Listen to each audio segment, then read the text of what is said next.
Hello, my children. I'm Dre Hiker, and we're here summarizing Demon Slayer, Chapter 1. I hope it's enlightening, just like when she speaks to you. Video and no Yobidashi, go! It all begins with two of our pillars and two other demon slayers in a place we don't know. The conversation is one we're already familiar with, discussing their disdain for demons. This stems from an apparently average demon kidnapping people from a village. They spot a demon carrying a woman towards a castle, where a fight ensues between the pillars and numerous average demons we're familiar with. The pillars, as always, dispatch most of them. Oh my God, look at Sanemi Shinazugawa. His wind makes me believe he could rid the world of pollution. Let's continue. Our god Sanemi says he was surprised to see the demons organized to attack them, forming a large pack. They hear the young girl screaming for help, navigating through the castle but encountering many demons. It's like a Mario video. As the pillars pursue the girl, more and more demons appear. Outside the castle, Sanemi and Iguro split the work due to the number of demons. Iguro stays to fight the demons, showcasing his serpent-breathing technique, third form, spiral enclosure. You know, guys, like and subscribe so Iguro can enclose you in his spiral. Let's continue. We see Sanemi fighting the demon holding the girl, along with another pack of demons. Clearly, like Iguro, he excels using his wind-breathing technique, fourth form, ascending sandstorm, striking a very good pose while demon blood spills. Incredible god Sanemi. The generic demon corners her and tosses her off the balcony, but Iguro saves her. Now this demon should convert to this religion because they're going to make him a freezer after seeing Trunks, and we see Musan's place, an infinite dimensional fortress, and the explanation for why there are so many demons. After so much action, we see Kanao arrive in the village to see her sister, noting that they defeated 2 crescent moons along with our protagonists. They drop the surprising news that Nezuko is becoming immune to the sun. Wow. We see this great introduction end with their conversation. We see Tanjiro hospitalized, talking to the doctor about the village and displacement by the crescent moons. There's also speculation about whether Nezuko will become human or just evolve as a demon. They mention the gathering of the pillars, and we see them discussing events from the previous season. Amazing! Kagaya's wife arrives in his representation, Amane, who also speaks about Nezuko and how Musan is planning an attack to take her now that she can resist the sun. She also talks about Kanroji and Tokito showing the marks they used in their battle, and she tells the curious fact about the initial breath swordsman having marks similar to demons. She mentions how the Demon Slayer core almost disappeared several times, the unusual ability of the demon mark, and how when one user has it, others can use it like a support in a MOBA video game. Tanjiro had it. Kanroji talks about her experience, her abilities significantly enhanced, and Tokito mentions her emotions were out of control, her heart rate over 200, and her body temperature 39 degrees. After a brief comedic moment, Amane asks the pillars to inform Tanjiro, apparently, about a symptom related to the mark, though we viewers didn't see the complete sentence, focusing interest on the mark's development. We see the pillars continue talking to find an agreement. Giyu no longer wants to be present. Then we see Tanjiro at the doctor's, and Zenitsu is on his way to the doctor too. But the nurse Aoi appears with her assistants, and we see Nezuko saying hello to Zenitsu. There's another comedic scene on screen. Nezuko says something that shocks Aoi, Zenitsu, and the nurses, and then she says hi to Inosuke. Another comedic scene appears on the screen again.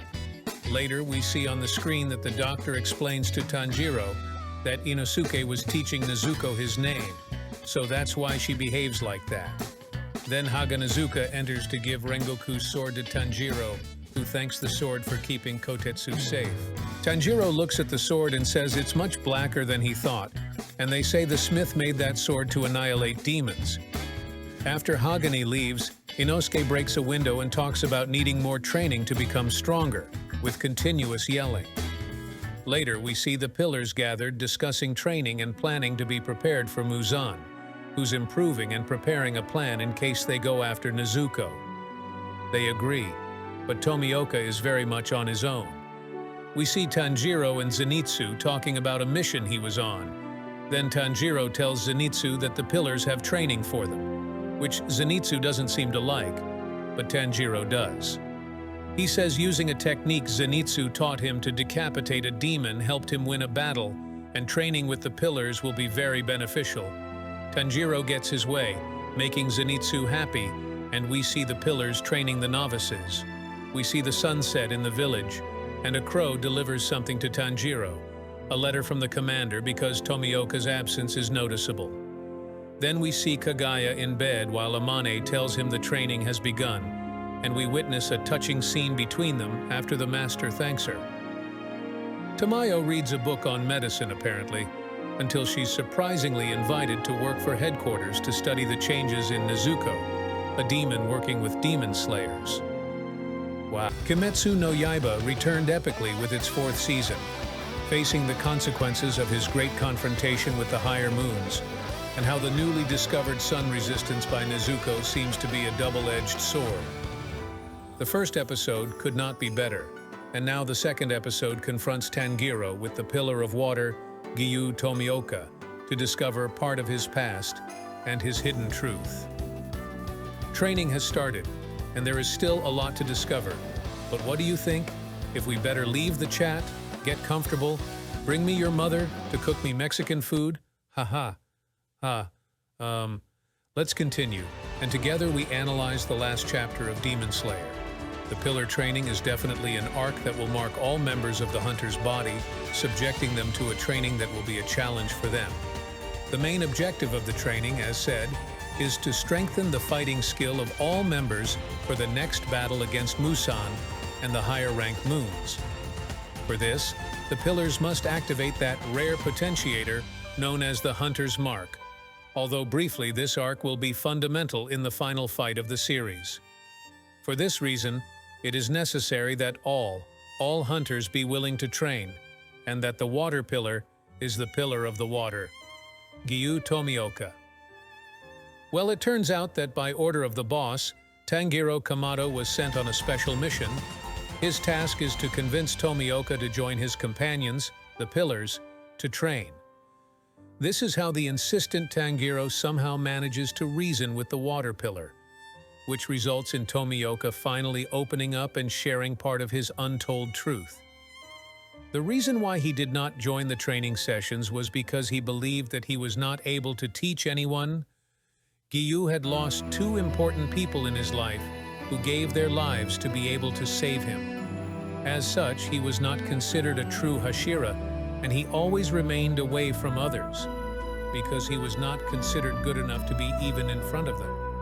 Tomioka's sister Tsutako was killed by a man named Katsutako, who was a member of the Tengu clan. She was killed by a demon just 1 day before getting married and starting her new life.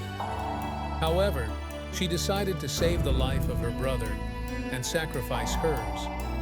She could never forgive herself because she was guilty of losing her sister's life. She continued to lament her death and wished to have died in her place. Then he proceeded to train with Urokodaki, where he met another orphan child named Sabito. According to Tomioka, Sabito was the best Spadachin he ever met. He even fought with the evolution of this psychology before the end of his life.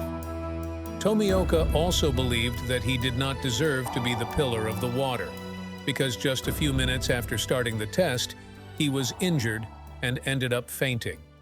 When he woke up, he found out of everything he was selected for having survived the 7 days of the test. As a result, Hashira's title repudiates him. How can someone like him be considered the best of the best in the hunter's body? That is precisely what he referred to when Tomioka said not to be one of them. He feels that other pillars in the hunter's body won their title by their own right, while he was only lucky and saved himself repeatedly. He believes with all his heart that he does not deserve to be a pillar, and that Sabito was the one who was destined to be one. However, Tanjiro Kamado reminded Tomioka of the fact that those who saved his life are still connected to him. Tanjiro went through the same thing when he and his friends faced each other. The mere fact that they sacrificed their lives to save him created a deep connection with him. This changes Tomioka's perception of belonging to the other pillars. So Tanjiro, with the power of love, once more managed to communicate with his mentor with his pure heart. Although we have already said how the arc in course really has no action, nor all those epic fights that we like so much, it does present a lot of key and necessary information to prepare the events for the final battle. In this way, we focus on the pillar of the insect, Shinobu, who is too anxious about what is happening. We see how he asks for help from his deceased sister to take over the situation. However, things get interesting when Kanao appears and sets up a conversation with his senpai, because according to Shinobu, he has the information necessary to kill, but he is not sure if he will be able to do it. However, things get interesting when Kanao appears and sets up a conversation with his senpai, because according to Shinobu, he has the information necessary to kill, but he is not sure if he will be able to do it. However, things get interesting when he says that he will take revenge on the evil demon who killed his sister, and thus take revenge. But who is this mysterious demon? And what is the secret to defeating him? Without going into detail, the death of Kanai Kocho, although it does not appear in the current timeline, influenced two characters in the series, his sister Shinobu and the girl who was released and adopted, Kanao. Kanai Kocho was the pillar of the flower. She was a very kind and affectionate person. Even so, she lost her life after a fatal encounter with a higher-ranking demon. Not much is known about Kanai, apart from what the story tells the audience, but just because she did not have much presence in the story does not mean that her death has not had an impact. In fact, Kanai's death catalyzes Shinobu's journey and his impulse to become a demon hunter. This is because Kanai exhaled his last breath while he was in her sister's arms. She was a very kind and affectionate person, infuriating the latter so much that she would never abandon her thirst for revenge. In her final moments, Kanai insisted to her sister that she leave the hunter corps and peaceful life. But Shinobu demanded to describe her killer, which Kanai did before succumbing to her injuries. Shinobu, of course, as we know, did not listen to her sister and swore that she would avenge her. Once we understand this, it becomes clear how important the discovery of the pillar is. Now that we know that his fight is against a higher moon, more doubts are only sown. What will be your plan next? The ambitious training regime for all members of the hunter's body has begun. Regardless of their rank, said training could even benefit the powerful pillars. Even if the Hashiras are the elite of the demon hunter body, they are still only human, and therefore are not the favorites when they face the most powerful demons. As for the Hashira who remember how to divide this new project between them, the body learners work with Hashiras in a predetermined order, and each pillar will specialize in a different type of training, from resistance to speed, flexibility, and much more. Chapter 3 begins with the now retired sound pillar Usui not tempting his soul and finding himself applying severe training to his pupils. Just that, because Usui is more than determined to get 110% out of all the novice hunters. Although this training is obviously not for everyone because some hunters feel like they are in hell itself. Since Usui's harsh treatments are somewhat inhuman, although the pillar knows that this is the only way to defeat Musan. Who won't confront them by handing out kisses and hugs even after continuing with the training? We notice that a completely recovered Tanjiro is ready to receive his dose of masochism. Before thanking Usui for saving his life when they faced the Upper Moon 6, although this confrontation, as expected, also had its consequences, since Usui was completely incapacitated and can now only be limited as a tutor for the new generations. Having said this, we notice that Tanjiro begins his training And now he is no longer at the level of any hunter, because given the recent battles that our protagonist has had, he shows that he has a resistant body, which makes training easier for him. But by leaving it aside, we find out that Usui's 3 wives are also helping the latter to be able to cook and feed the entire body of hunters, as she passes by full of happy hearts. Tanjiro also shows some gratitude to the girls, this for the help he received by them during the combat against the Upper Moon 6. Although after seeing these encounters, we notice that some hunters do not take the training seriously, because not being used to being clumsy, with such high stress their bodies only want to rest, which it worries Usui, as this may cause casualties in the future, leaving this aside for the safety of all the hunters.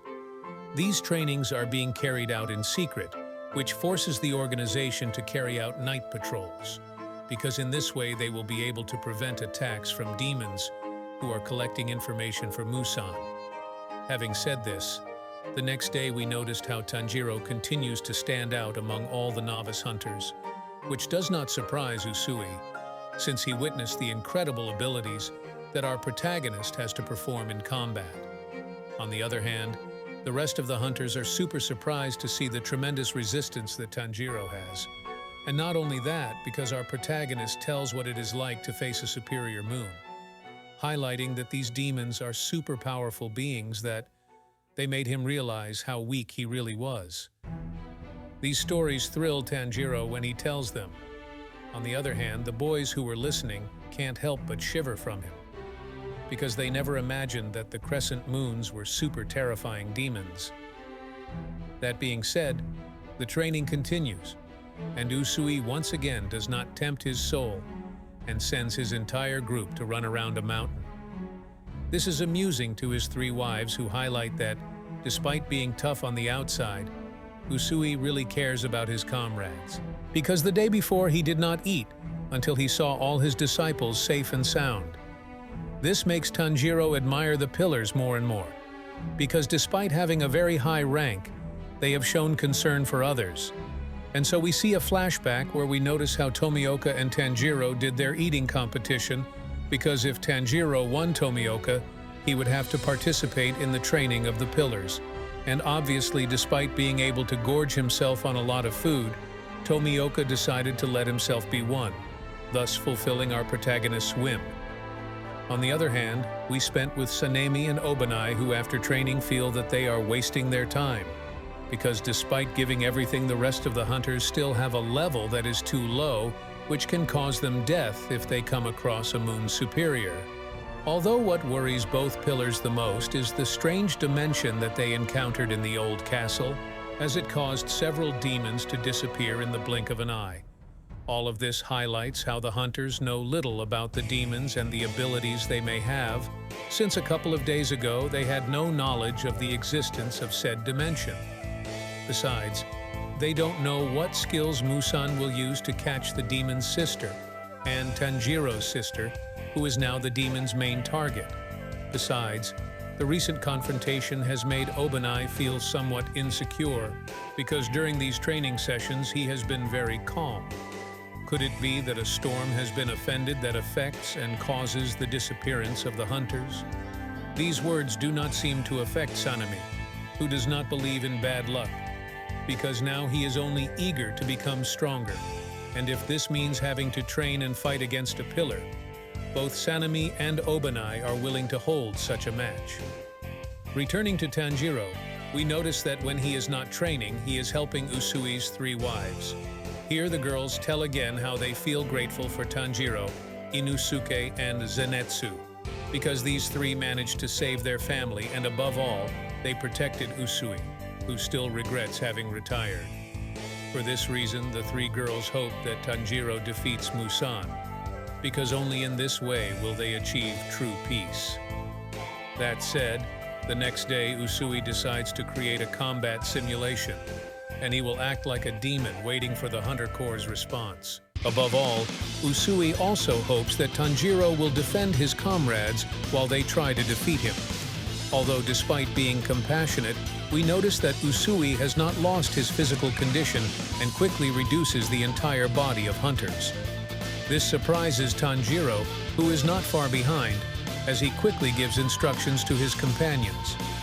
He aside, he manages to repel Usui's attacks, who cannot help but be surprised when he sees Tanjiro's strength. And this is how our protagonist confronts Usui, leaving his companions surprised, who, motivated by seeing how an ordinary hunter confronts a former pillar, the group also decides to enter combat, which makes Usui happy, because these have already begun to show seriousness and their severe training is slowly bearing fruit. And having said that, after finishing the training, despite not having been able to defeat Usui, we notice how all the rest of the hunters have faith in the pillars, and Tanjiro praying that they finish off Musa once and for all, and these words make Usui happy. Well, despite being aware that they cannot match the power of a pillar, the rest of the Hunter Corps really wants to be useful, and it seems that from now on, they will take their training more seriously. On the other hand, we notice that Tanjiro is fired by the entire group, since he now has the necessary level to continue with the next pillar, who would be none other than Muichiro. And so ends chapter number 3 of the 4th season of Kimetsu no Yaiba. Subscribe to the channel.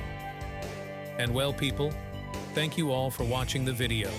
Subscribe so you don't miss the summaries of this and other animes that are currently in season. And well, with nothing more to say, I'll tell you until next time.